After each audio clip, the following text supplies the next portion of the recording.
Before I begin, I want to explain my intentions behind the creation of this video. My process for starting one of these projects generally involves brain dumping all my thoughts on the topic at hand, then summarizing that mess of unintelligible dribble into a more cohesive script. These essays are solely a reflection of my personal experiences with a product, utilizing appeals to community opinion sparingly as a point of comparison to my own beliefs. I noticed when writing about some of the more contentious topics found within Genshin Impact that I was inadvertently parroting some of the widely held criticisms pertaining to these subjects as a default. However, when I took a step back and reflected upon my own experiences with these so-called problematic systems, I couldn't say that I shared the bitter disposition seemingly so many feel. There is a gradual disillusionment I experienced that arose from a myriad of factors I aim to explore in this video. This is why this video may feel contradictory or directionless. I don't hate Genshin Impact, however I don't intend to play it in a meaningful way anymore. I don't think it's a bad game, despite that I will be spending a large chunk of this video criticizing it. I enjoyed my time with the game. I can't say if I regret playing it, however I still wish that I hadn't started. Hopefully, by the end of this video, a salient answer will come to light regarding my complicated relationship with Genshin Impact. There are a few more caveats I would like to cover before we get into the meat and potatoes of this analysis. Namely, at least some familiarization with Genshin Impact and its vernacular will be useful for navigating this video. It's way too far out of the scope for this video to describe the myriad of complicated and intersecting systems. However, unlike most other games, I can't in good faith ask any of you to play it, so I'll provide cursory definitions of Genshin-specific terminology when it comes up to at least pad out the knowledge barrier. Additionally, the overarching story and narrative will be largely omitted from my critiques. There are two reasons for this. One, out of the hours I've spent playing the game, I would say that less than 5% of that time was devoted to engaging with or playing in narratively impactful set pieces. And two, because of the former, I barely remember or engaged with the narrative altogether. This is another circumstance in which I am certain there is probably some sort of literary masterpiece interweaved within the droves of generic dialogue. Despite this, it didn't and still does not interest me to parse through and dissect that portion of the game. The narrative comprised such a minor amount of my overall playtime and yet still felt like it was too long. So as to not speak with authority over an area I'm admittedly ignorant of, the story should remain entirely separated from my grievances with the game as a whole. For those unfamiliar with Genshin Impact, it is a free-to-play open-world action RPG game with gacha monetization systems. Players take up the mantle of the Traveler in a world wherein certain people are chosen to inherit divine trinkets known as visions. Each of these charms can harness one of the 7 elements that each correlate to a designated region of the world itself. These elements are, for simplicity's sake, Pyro for fire, Hydro for water, Electro for electricity, Cryo for ice, Anemo for air, Geo for rock, and Dendro for nature or natural things. Despite most vision holders only being able to manipulate one of these elements, the Traveler in all their protagonistic might somehow has a unique ability to wield all of them without the use of a vision. Your goal is to explore this new world to uncover the mysteries of the land and unravel the circumstances that led to the separation between the Traveler and their sibling. During your travels, you will befriend countless NPCs who provide you with an innumerable amount of odd jobs to attend to. You will slowly garner a notable reputation as a benevolent helper for all manner of miscellaneous tasks throughout this world of Teyvat. That, in its simplicity, is the TLDR of the story, and all preceding events stem from that initial hook. Gameplay-wise, players assemble characters into parties of 4 in order to explore, gather materials, solve puzzles, and fight enemies. Each character has a normal attack, an E ability known as an elemental skill, and an ultimate Q ability referred to as an elemental burst, which can only be used once you've acquired enough elemental energy. Are you getting tired of the word element, or maybe elemental? Good, because I haven't even talked about the elemental reactions that can occur when different elements come into contact with each other. To be honest, there's not much more to say than that. Elemental reactions are unique gameplay properties triggered by various combinations of elements mixing on any given unit, friend, or foe. These reactions almost always are comprised of 2 elements, with the exception of the tertiary reactions that happens when Dendro reacts with Hydro then reacts with either Pyro or Electro afterwards. There are no weaknesses as you may assume from games with type charts like Pokemon, however utilizing elements against enemies affiliated with that element may weaken the damage or prevent the damage entirely. With all that being said, I feel I've equipped even the most unfamiliar with at least a rudimentary understanding of what Genshin Impact is and the basic mechanical functions that inform 95% of gameplay. So with all that preamble aside, let's finally begin the deconstruction of this complicated relationship I've made with Genshin Impact.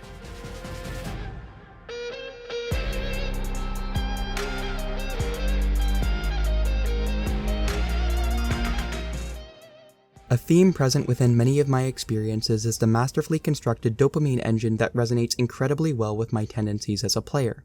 In October of 2020, in the midst of the lockdown period of the pandemic, Genshin Impact exploded onto the online market, providing a relatively high-quality and cost-effective product for players looking to kill time from day-to-day mundanity. If there was a caricature of the demographic to which I'm speaking of, I needn't look further than my own reflection. I had just begun my third year of college, with the entire semester being delivered remotely. This trifecta of school, personal interests, and a global pandemic had me remaining inside on my computer for the majority of every day. Genshin Impact seemed to deliver on all fronts. A free-to-play open-world action RPG with an anime aesthetic and multiplayer functionality checked all the proverbial boxes I was looking for. I will be speaking to the numerous design achievements that managed to draw in and retain players for such extended periods. Notably, there isn't one individual aspect that speaks to how incomprehensibly satisfying it is to play. Despite its mechanical simplicity and relatively generic aesthetics, Genshin Impact is greater than the sum of its parts. This paradoxical elevation is achieved through a web of polished reward structures baked into its addicting gameplay loops. I mentioned multiplayer functionality being a draw for my initial venture. I echo the desire of people world-round for a polished and cooperative open-world game. Given the face-value aesthetic similarities with the iconic Breath of the Wild, the idea that such a feat was being even attempted was enough to pique my interest. On a more personal note, I had also been searching for simple co-op games to play remotely with my girlfriend of only 4 months. The aforementioned critical acclaim received, along with our mutual aesthetic and gameplay interests, shaped an initial optimistic disposition when starting out. However, multiplayer functionality is locked until players individually reach Adventure Rank or AR 16.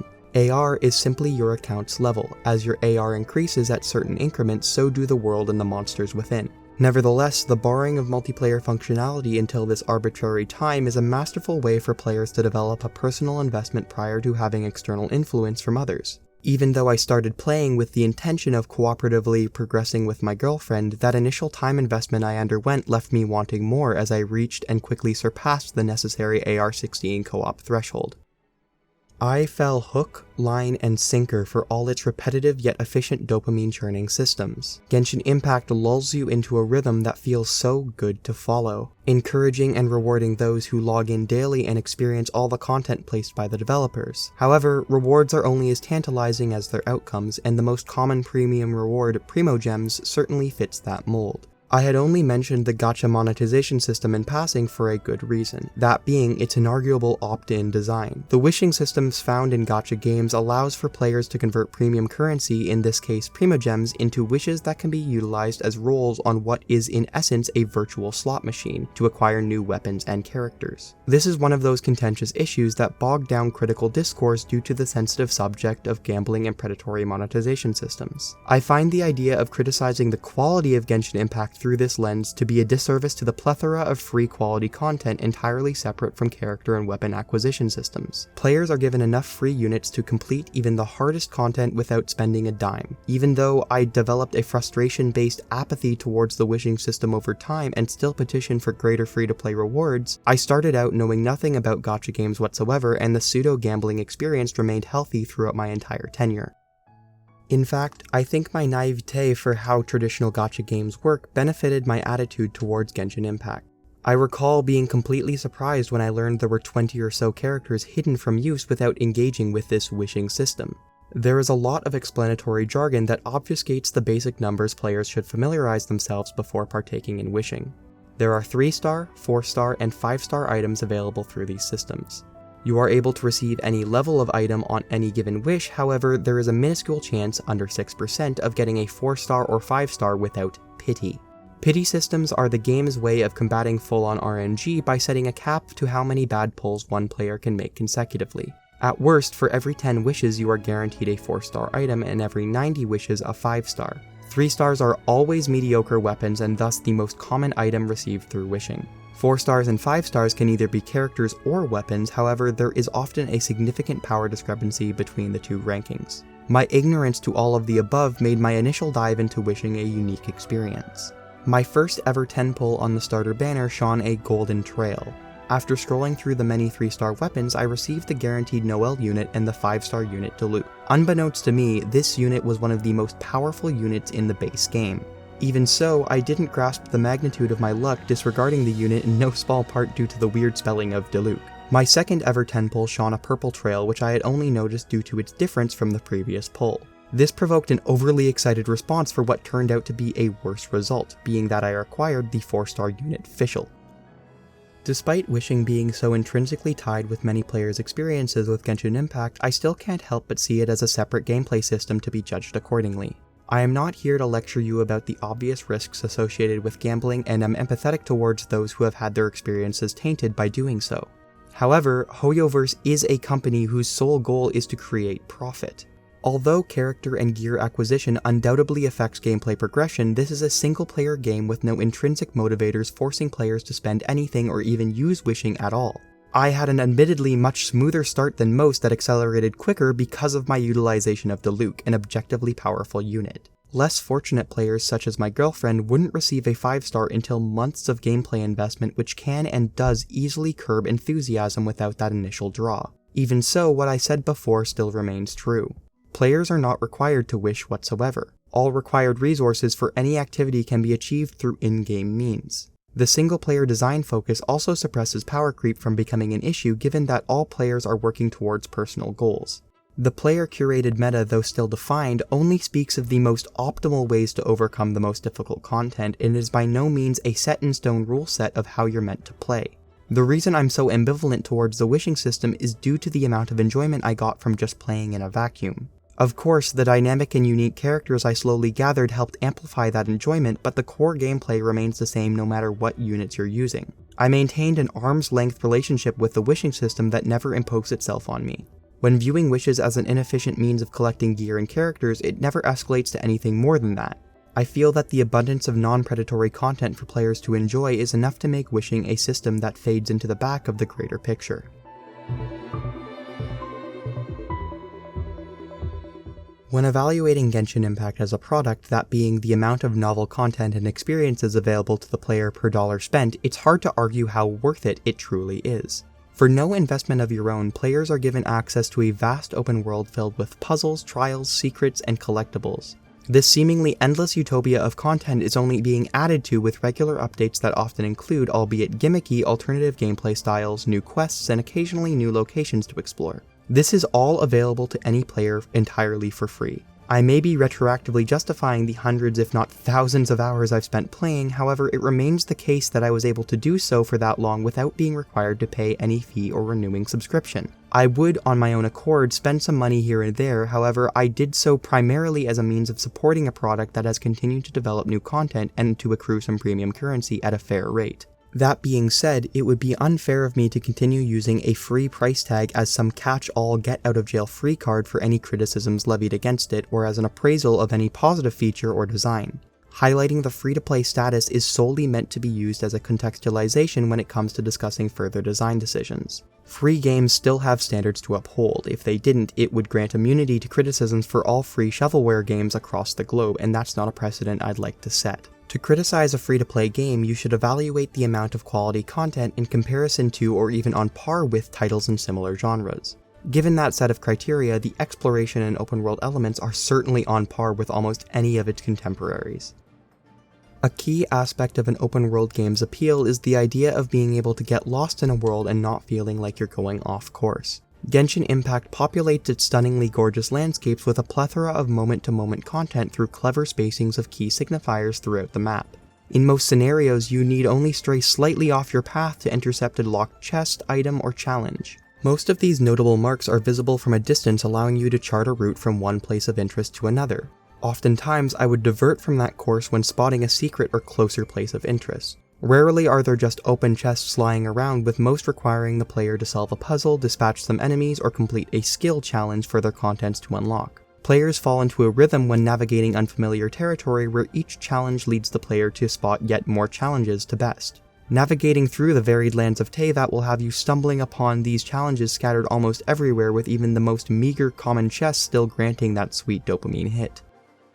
Open-world games that tout the size of their map often forego populating these immense worlds with things to actually do in favor of simply expanding that map. Genshin Impact may have the opposite issue. The world is crammed full of items, collectibles, and places of interest at almost every turn.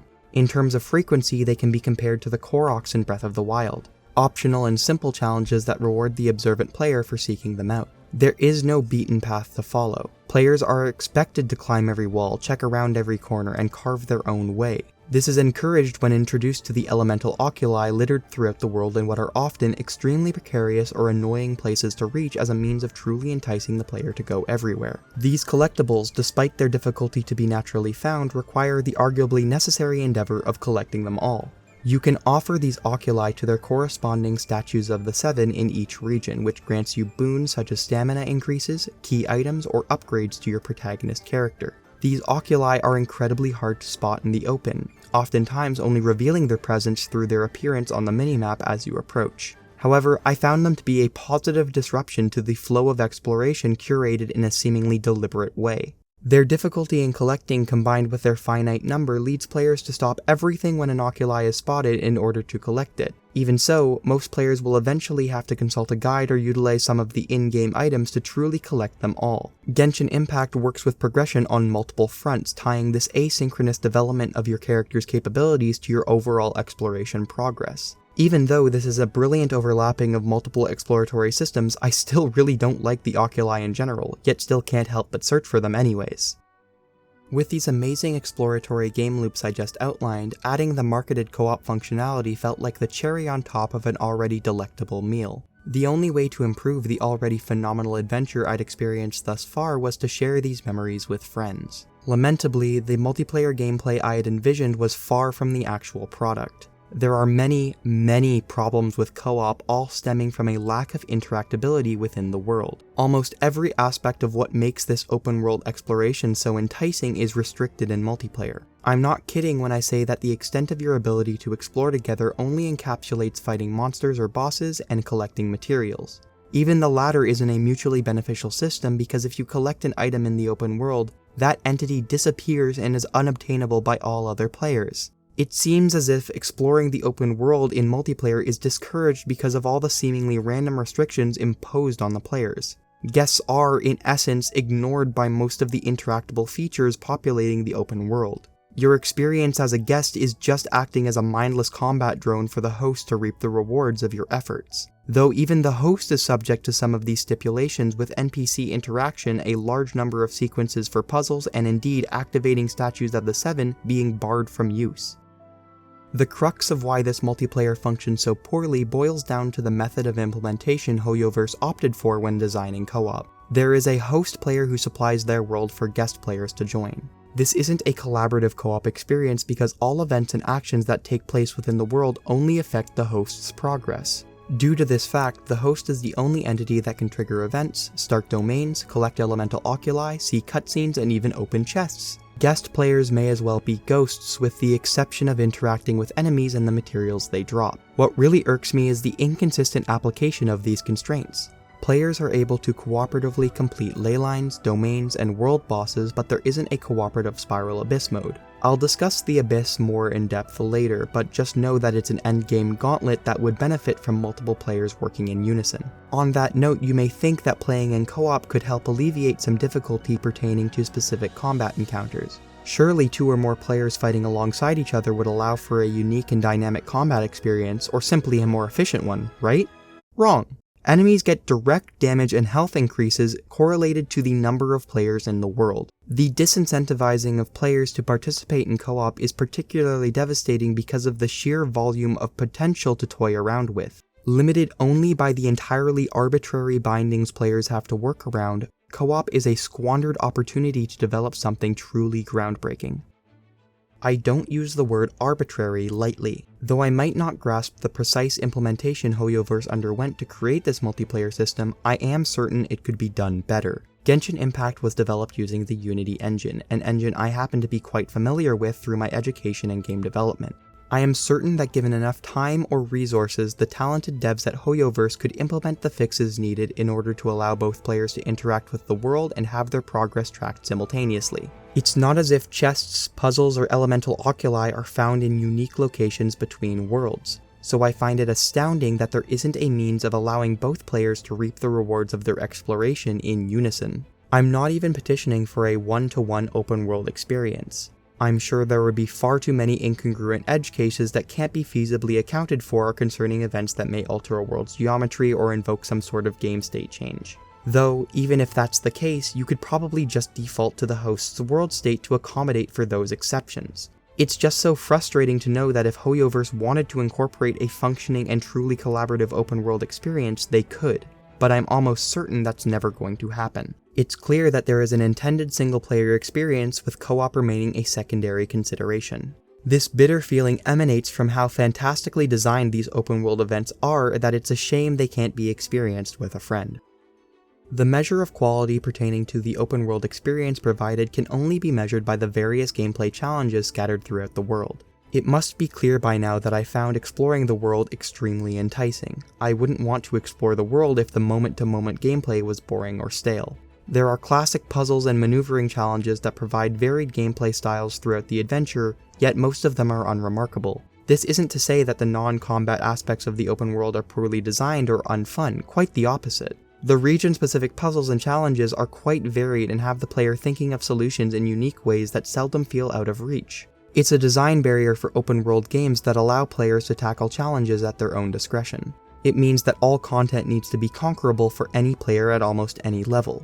The puzzle systems are explained with small tutorial prompts when unique assets are encountered, and even without them are largely self-explanatory to any observant player. This isn't to say that some of the mechanics are a bit unclear with how they are meant to be applied, but those are the exception to a rule etched into stone from hundreds of pleasant and fun little distractions that have you exploring even further. But that's where the puzzle's appeals end. They are single-use mechanisms that pump out a reward and then disappear. When I call them unremarkable, it's because they aren't trying to be anything more. These ancillary functions of the overworld all play a key part in achieving the exploratory game loop that hooked so many players. With that said, it remains abundantly clear that combat is the de facto gameplay mode that takes precedence over all others. Genshin Impact has a simple yet extremely satisfying combat system that even 2 years into my career still hasn't overstayed its welcome. I want to caveat the term simple because that may be selling short the depth and mastery expression over these systems. This simplicity comes from a compilation of a few rudimentary systems that intersect to create a wealth of depth and ability for personalization and expression in gameplay. As opposed to more intricate mechanical combat systems found in competitive fighting games, the single-player design retains leniency for player mistakes and player-favorite hitboxes. The generous invincibility granted by dodging or using elemental bursts helps ensure that the flow of combat remains hyper-aggressive. In large part due to the limited options any character has, being an elemental skill and burst, it encourages players to swap between units and utilize their abilities in sequence. Players will trial and error their way through different characters that synergize with each other in unique and satisfying ways. Incorporating how characters' elemental affiliation and skills resonate or react with each other is only the tip of the iceberg when determining party composition. Individually, any of these mechanics are simple enough to grasp for any player. The mechanics' leniency combined with the overarching meta systems that retain a consistent and demonstrable bonus for applying them helps players ease in and master the combat, overcoming the relatively easy challenges. Once technical mastery over combat has been achieved, the physics and feel of obliterating all the monsters in your sight becomes an almost carnal pleasure. Attacks have a force behind them that can stagger or even launch enemies depending on their weight value. When running on all cylinders, the way characters synergize and react to one another resembles something akin to a real-time Pokemon battle. The aggressive combat mechanics instill a real sense of protagonistic might seen in popular shonen battle anime, but without the adversity that seeks to oppose them. Executing a sequence of elemental bursts, skills, and character swaps, each yielding a dynamic animation or effect, always leaves me eager to dive back in and do it again. The simple logistical decisions necessary to curate a team capable of executing these immensely gratifying sequences is a feature I truly can't get enough of. The bar to complete the albeit relatively easy combat challenges don't require meticulous theory crafting or research for a more casual player. The plentiful amount of party compositions to explore each provides a unique gameplay pace, making no choice the incorrect one. Every character has an indescribable rhythm that can be felt when maneuvering through combat. Beyond the intended mechanical mastery of a character, I found that familiarizing myself with the pace a character plays at led to a greater appreciation for the combat system as a whole. Though I call the game easy, that is not a slight against it. Not every game has to challenge the grit and mettle of its players. In fact, I would argue that the many puddle-deep game systems allow for a seamless transition from any of these modes to another without requiring the player to reacquaint themselves with unique mechanics. Genshin Impact's ease of use and satisfying presentation makes the hours fly by when confronted with a necessary grind for upgrade or collectible materials. Every character requires an exorbitant amount of resource investment to fully build. Barring the artifact system, which I will cover in further depth later, simply leveling a character's base stats, abilities, and weapons makes a major dent in even the most enfranchised player's wallet. Unique materials locked to specific locations or scattered sparsely throughout an entire region not only make the prospect of upgrading characters daunting, but often tedious. However, players will still go through with it, perhaps cursing the devs as they do. Upgrading the various characters you've collected is a major reason why players engage with the content as a whole. Despite needing to go on a menial and repetitive scavenger hunt for various materials, I was still passionate enough about optimizing my time that I made multiple auto-completing spreadsheets to determine what I would need to ascend all my characters to their highest levels. Almost everything ties back to your character's progression in some way, with this grind never truly having an end. I developed an arbitrary classification for characters that wouldn't technically be max level in all respects, but were good enough. Putting a personal limit on the progression grind allowed me to focus on other characters and content, or simply just allowed me to return to the endless cycle of artifact grinding that consumes the bulk of endgame content. Upgrades and progression are signified through the amount of damage a character does. There is a relatively complicated underlying system for maximizing performance, but it is far too complicated to explain. For our purposes, the golden rule is the bigger the stat that deals damage, the stronger the character. To this point, I've been talking about the static upgrades every character has access to. Their level, talents, and weapons are static because once they have reached their peak, there isn't any further room for optimization. The evil content treadmill remains endless through the use of dynamic upgrade items known as artifacts. Painting with broad strokes for the sake of time, artifacts are the prime contributor to how strong a character can be and give a large boost to any character's base stats. Characters can have 5 artifacts equipped to them: a feather, a flower, a hat, an hourglass, and a goblet. Every artifact is part of a set, which when 2 or 4 are equipped on the same character, give unique and static bonuses intrinsic to that set. This means you can equip a matching 4-piece set for both the 2 and 4-piece bonuses on that set, or opt for a mix of 2 2-piece set bonuses. Every artifact except for flowers and feathers have a random main stat, whilst all artifacts have up to 4 randomly determined substats. Here's where things will get complicated, so bear with me. I will only be talking about 5-star artifacts as we proceed, however. 4-star and below rated artifacts are not worth discussing because their lower peaks and classification as material fodder for their 5-star contemporaries make them largely irrelevant when discussing this system.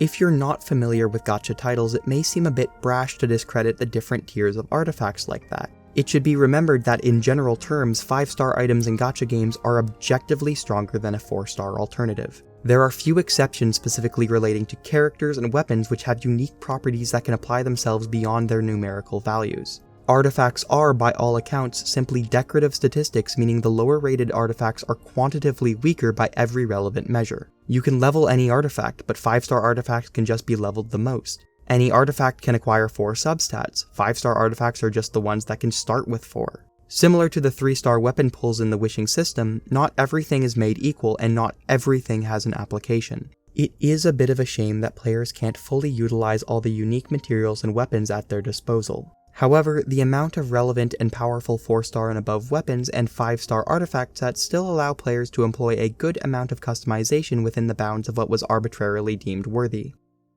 Any artifact starts with the aforementioned mostly randomly generated main stat and a distribution of 3 to 4 random substats. Every 4 levels an artifact progresses, it either acquires a new randomly generated substat to a maximum of 4, and if it's already at that max amount, it randomly buffs up one of the 4 substats by a random amount within a predetermined range. This is an albeit cursory explanation of the artifact systems because the random factors that contribute to how artifacts are generated are far out of the scope of this video. By now, if the words random and artifact are getting on your nerves, that's an appropriate feeling because the two concepts are intrinsically linked. Going back to the reason for even upgrading a character's stats, ensuring that a character's relevant statistic is as optimized as possible is paramount. The hyper-aggressive combat style makes stats that don't directly affect the damage a character does or how fast they can do that damage again essentially dead stats. This means that if a randomly generated substat or main stat does not contribute to that all-important DPS or utility value a character needs, it can be seen as wasted potential. This is frustrating due to the cascading levels of RNG the artifact system forces the player to endure endlessly. Leveling up a conceptually perfect artifact is nigh impossible. You would need to be randomly gifted a piece in the correct set with the correct main stat, 4 of the most optimal substats distributed at their highest attainable value. Next, as you level it up, every 4 levels up to 20 you are granted a boost to the 1 in 4 most important substat, whatever that may be, by the highest possible value. If that desired stat is generally touted as powerful like crit rate or crit damage, the odds are also weighed against you. Striving for that level of optimization is a fool's gambit. I allowed myself to seek out artifacts with good enough stats on them and hoped for the best when leveling solely as a means of not pulling my hair out. To optimize or simply build out a strong party of 4, players would have to undergo this grinding and leveling process 20 individual times. In large part due to the major amounts of RNG imbued into this mechanic, I would guess that it takes around a week or 2 of daily engagement and artifact grinding to acquire just 1 usable piece. That is how unforgiving the artifact grinding system is and why it is functionally an endless cycle of content. Truly completing a character can never really be achieved, nor should it be. This is the only aspect of completion that doesn't have a marked endpoint. You can always try to eke out a few extra numbers, slightly boost a character's stats, or toy around with different sets. There isn't a metric that tells players to stop, so they won't. My disenfranchised retrospective of this system paints a solemn picture, one of a player growing ever weary over a digital game's equipment statistics. This, however, is far from the truth.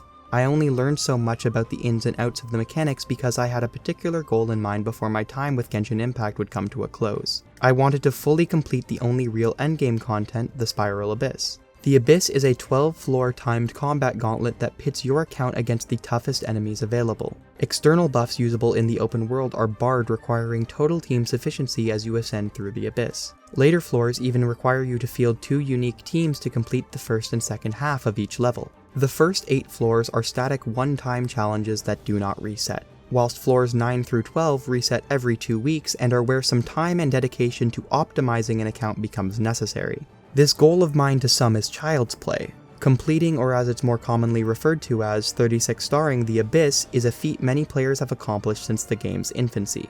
In my case, however, it was clear that my account simply didn't have the necessary DPS to beat the challenges within the required time limits for the maximum rewards. I found solace in grinding artifacts as a way to satisfy that urge for progression, but also as a way of getting a consistent hit of that sweet combat system I harped on about earlier. Perhaps, in retrospect, this desire to continuously grind artifacts and log in every day was just a subconscious reason to continue playing. Around this point, my account was approaching the max adventure rank of 60, a feat that requires considerable amount of time and investment to accomplish. Alongside this, I needed to only shave mere seconds off of my times to 36 star the Abyss properly. It would still take months to accomplish either of these goals, but I needed to set myself a hard endpoint from this ever-repeating content wheel I was stuck in. The sunk cost fallacy was in full effect around this period, and I realized that the routine I had made for myself was limiting the time and energy I had to play other games. This is a large reason for why I can't determine whether I love or hate Genshin Impact. I was so enraptured, so invested in my account and the progress made within that I didn't want to stop playing because it was so much fun. This may sound like the pretense of an addiction story, but that isn't the case either. I didn't put it above my real life or my responsibilities. It never adversely affected me, nor did I feel compelled to play it.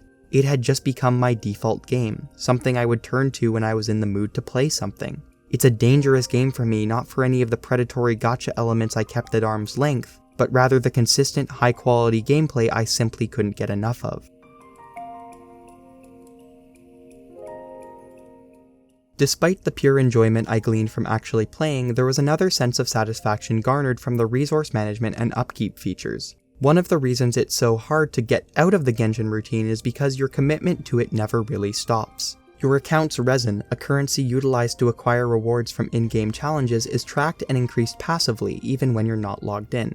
Every one of the repeatable content gauntlets has its rewards gated by some amount of resin which regenerates passively over real-world time. That being said, there is a limit to how much resin a player can passively accumulate. When players' accounts reach 160 stockpiled resin, they can no longer collect any more resin passively. Due to the necessity of resin for unlocking many of the essential character upgrade materials or higher tiered artifacts, managing and optimizing your resin balance becomes a full-time commitment. If your account is not generating resin, you are functionally losing out on that currency. I wholeheartedly believe the resin system is intentionally manufactured this way. It works both as a means of barring players from endlessly grinding repeatable resource engines, while simultaneously encouraging players to regularly log in to prevent their resin from capping. As a quick aside, I cannot fathom why attaining the resources dropped from world or raid bosses requires resin. Resin is a time-restricting mechanic meant to gate players from endlessly grinding for rewards. So why in the world are the bosses who already time-gate their allocation of rewards restricted even further? Admittedly, I found these bosses to be a useful resin sink for the days I either didn't have the time or energy to expend my resin otherwise. That being said, that alone does not excuse the fact that they shouldn't have a resin requirement in the first place. These bosses drop highly valuable upgrade materials in small quantities. Potentially missing a week of drops is a major loss and shouldn't be exasperated by requiring a time-sensitive resource. The true deviousness of the resin system is its irregular regeneration rate, making a once-per-day commitment technically suboptimal. It takes 22 hours for resin to regenerate from 0 to 160, or 8 minutes per one resin. This means that if you want to ensure you're not losing any resources, logging in once every 24 hours or at a consistent time means you will always be losing 2 hours of resin generation daily. This may sound pedantic, as missing out on some optimization here and there isn't the end of the world, but I felt this irrational sense of failure when my resin did cap that drove me to constantly consider its upkeep.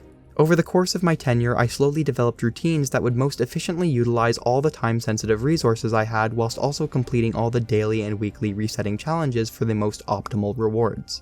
No longer was I continuing to play for the enjoyment of it, rather it became habitual, an obligation I felt the need to fulfill day in and day out in order to get the most out of what was freely available. Once the content dried up, this routine I developed was the only means of progressing forward towards my goals. However, interspersed between the dry spells of content were the regular addition of events that broke up the monotony of this seemingly endless cycle. Genshin Impact has been notoriously stingy with its free-to-acquire rewards. For reference, you get a total of 60 primogems for completing all your daily commissions and handing them in, which equates to just over a third of a single wish. This is why the daily routine quickly devolves into a grind without an external motivator. In order to accrue enough primogems to just do one 10 pull, it would take 27 days of daily commissions. The event releases throughout updates serve the function of accruing a burst of additional resources, be it primogems and/or upgrade materials, to make progression seem more fruitful than it truly is. These events are often nothing groundbreaking in terms of design, however they do behave as a sort of design sandbox, allowing for Hoyoverse to dip their toes into almost any genre they want to. Occasionally, these events behave as a means of beta testing a new mechanic or gameplay style that will later be incorporated into the base game. This freedom to design and experiment with unique traits of Genshin Impact's engine has brought about many beloved modes such as the Windtrace hide-and-seek events, or even entirely unique areas such as the Golden Apple Archipelago. However, for reasons only speculated as storage limitations for mobile builds, events have always been time-sensitive. I understand the idea of limited time events, however I can't help but see it as somewhat of a waste to design and incorporate all these unique modes, stories, and mechanics only to regularly remove them after a week or two. The inevitability of the deletion of an event can also be demonstrated through the bare-bones simplicity these events work off of. Events are commonly a riff off of an already established game system, adding some simple assets or novel mechanics to justify their existence. The worst offenders are when rewards are gated behind simply completing the same challenge multiple times. The overt artificial time padding these events resort to is a shame, because I truly think that many of these events, given enough development time and iterations, could blossom into amazingly intricate and fun pieces of side content. It just doesn't make sense why Hoyoverse would, on multiple occasions, create entire level generation tools and sharing systems for players to enjoy, only to rip it away after a few weeks. Though the devoted player in me finds these events as a relaxing and rewarding break from the daily grind, the aspiring game developer in me just sees them as yet another area of wasted potential. Hoyoverse has a habit of repurposing content through many of its systems. I don't blame them for this. Developing a live service title that constantly produces unique and novel experiences is an unenviable task for any studio, no matter the size. What I find egregious about their recycling is when it comes to the repeating content players are interacting with constantly. I am specifically not talking about the daily commissions or daily battle pass rewards here. Having a consistent set of activities players can regularly complete and familiarize themselves with allows for the development of habituation intended to be procured in its player base. Rather, I am speaking about the weekly challenges found on the battle pass or throughout the world, and the lack of desire to spice up the activities players can do every week. Battle passes are traditionally my favorite monetization method found in any live service game. They intrinsically encourage player retention whilst also providing rewards relative to the time investment a player makes throughout that period. In this case, the amount of resources and primogems you get for the price makes it arguably the best bang for the buck product available. Additionally, a design boon most Battle Pass systems enjoy is their ability to entice players to experiment and try out lesser utilized features. This is where I feel the Genshin Impact Battle Pass is lacking. The weekly challenges are static, they almost never change from their default modes week after week.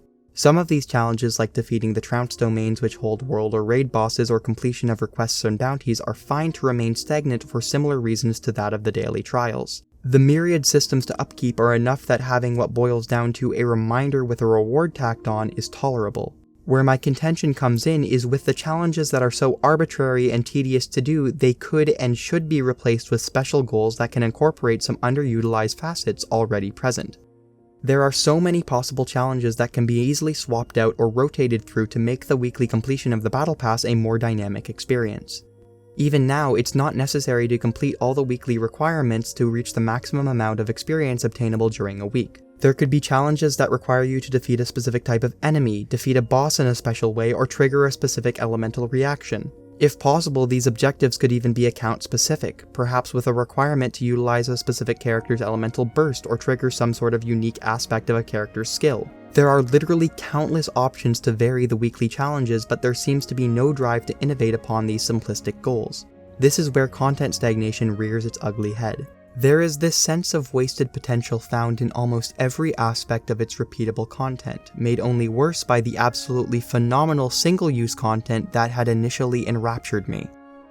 To this point, I had neglected to mention that I had been consistently playing and performing these daily routines simultaneously on 2 accounts, my personal one and my girlfriend's. She didn't have nearly the same amount of drive to maintain a daily Genshin routine, and her account had paid the price for it. She would log in to do story quests and her daily commissions, but neglected her resin uses, making her characters far underpowered for her current world level. At this point in my career, I had just started to run out of stuff to do on my own account and was willing to take up the responsibility for her account at the same time, which would fundamentally double the amount of content I had to enjoy. I concurrently maintained both accounts' daily and weekly commitments for almost a year and a half. I found it to be immensely rewarding for a multitude of reasons I will discuss in the following segment. However, it would have been disingenuous of me not to have mentioned my dual engagement with everything I've been speaking of. Perhaps my double dipping into content was the catalyst to my growing dissatisfaction with the repetitive gameplay elements outlined here. However, I don't think this is the case, as I've heard similar sentiments echoed by other members of the community who I can only assume aren't as deranged as I am as to maintain multiple accounts in tandem.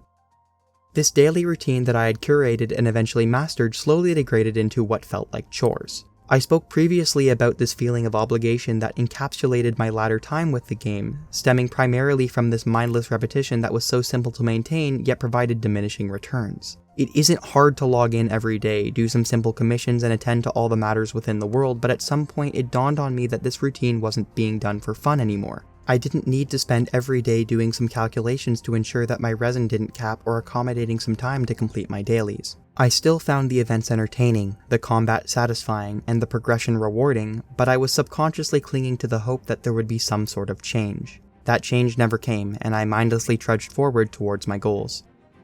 Midway through May of 2022 was the first time I 36 starred the Spiral Abyss. Relief would be the best word to describe how I felt that day. I no longer had to grind for artifacts, hoping the RNG gods would smile upon me. My account had overcome the penultimate challenge Genshin Impact had to offer. I didn't have to prove anything anymore. All that was left was reaching the coveted AR60, which would only be a matter of time, given that I was already about halfway through AR59.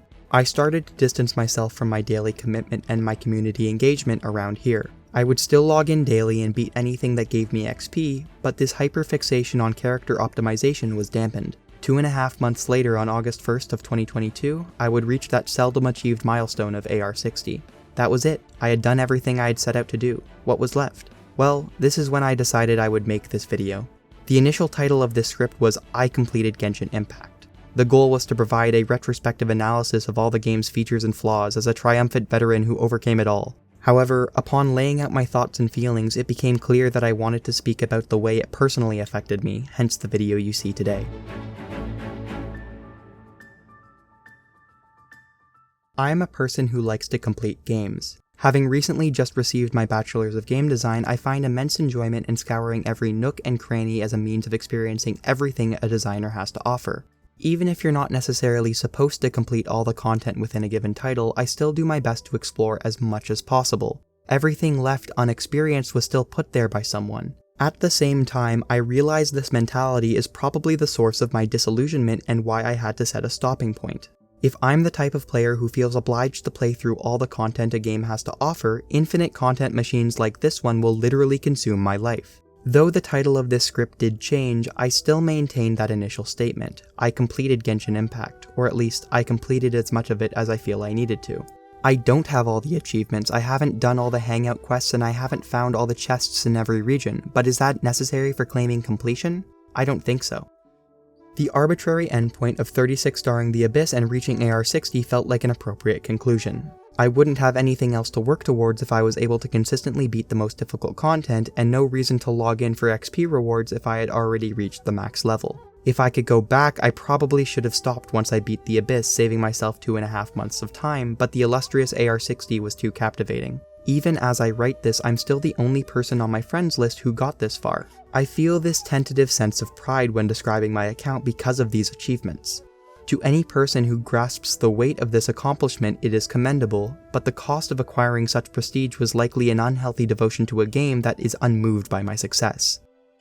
I had already started to emotionally detach myself after initially completing the Abyss. This made my exodus from the daily routine largely unremarkable. I was pleased to finally be done so I could move on to greener pastures. I didn't and don't intend to quit playing altogether, instead opting to return solely to experience truly novel content.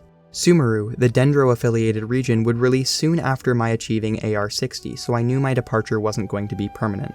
My girlfriend also started playing more frequently around this time, and despite the less than stellar co-op experience, I'm sure we'll still play together when fighting the weekly raid bosses. I also think I have a unique perspective in large part due to my upkeep of 2 separate accounts. In an entirely coincidental manner, my girlfriend and I happen to like and roll for entirely different 5-star units. Until midway through the Inazuma update, between both accounts I had access to almost every 5-star character without ever having to spend an exorbitant amount on wishes. I have experienced more than most when speaking directly about the content because in many cases I experienced it twice. As I said, this repeated engagement with surface level content may be the culprit behind my burnout, but I also never regretted my decision. I leapt at the opportunity to experience more content than was available to me on my own. In fact, this excess content may have contributed to the devout daily commitment I developed throughout the better part of these 2 years. As we approach the conclusion of this video, I still remain retrospectively conflicted as to how I feel. On one hand, this free game provided literal years of content for me to enjoy. My fanatical devotion to it was nothing more than a product of its stellar design and masterfully realized exploratory and gameplay hooks. I found it so enticing that I committed myself to achieving the highest rank possible for no extrinsic reward solely because I didn't want to stop playing. It was my go-to game and source of mindless entertainment in the midst of the largest global pandemic in human history. On the other hand, Genshin Impact siphoned thousands of hours from my life, potentially robbing me of opportunities to experience the other amazing titles out there. It did it all. It took away my need to play other games because it was the game to play. It ticked all the boxes for what I look for in a game, and even now, I'm still not done with it. I ask myself if I regret spending all that time devoted to one game. Looking back, having completed it all, the answer is undoubtedly yes. I would have liked to have spent that time expanding my horizons to the plethora of extraordinary games released in the past 2 years. My backlog surely wouldn't be so insurmountably large if I hadn't started playing at all. However, if you were to ask me if I was enjoying myself at any point during the almost 2 years I played daily, the answer would also be yes. Genshin Impact is such a good game that I never really stopped having fun. Despite the mundane daily grind I lamented earlier, I still committed myself to it because even the most mundane aspects have enough juice and satisfying gameplay that made the process bearable. To sum it up, Genshin is an amazing game that I can't recommend to anyone.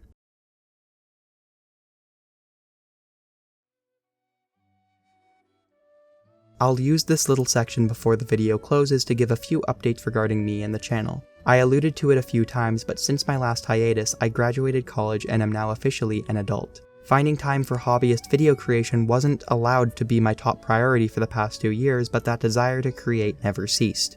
I have worked on a few scripts, one of which even got all the way to recording, but I found myself disliking the tone, direction, or ideas explored in them. I can't say when I'll post another video, but I can say that I will try to. If the idea of possibly being notified when that day comes sounds appealing, you can subscribe to the channel. I'd appreciate it. With respect to this video, if you found any of the overcomplicated brain dumpings remotely interesting, consider giving it a like. Conversely, if you hated this video, and me by extension, go ahead and dislike it. Either way, I hope you have an amazing rest of your day, and I'll talk to you in the next one, whenever that may be. Thank you for watching.